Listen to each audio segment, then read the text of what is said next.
ગઈકાલે જૂનાગઢ અને ગીર સોમનાથના ખેતરોમાં ખેડૂતોના પલળેલા પાથરા મુખ્યમંત્રીને હાથમાં લેતા મેં જોયા અને મને એવું થયું કે મુખ્યમંત્રીશ્રીને યાદ કરાવવું જોઈએ કે માનનીય મુખ્યમંત્રીશ્રી, આપે ગાંધીનગરથી છેક ગીર સોમનાથ કે જૂનાગઢ આવવાની જરૂર નહોતી.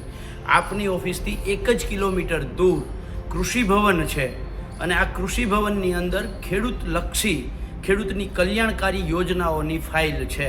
આ ફાઇલો તમે જે પાથરા હાથમાં લીધા એની જગ્યાએ જો આ ફાઇલો હાથમાં લીધી હોત તો તમને ખબર પડી જાત કે ખેડૂત દેવાદાર શા માટે બન્યો છે.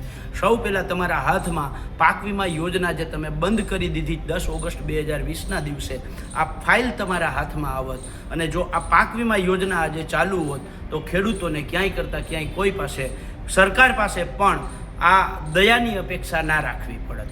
આવા જ અવનવા વિડીયો જોવા માટે ફોલો કરો ઇન સેકન્ડ્સ.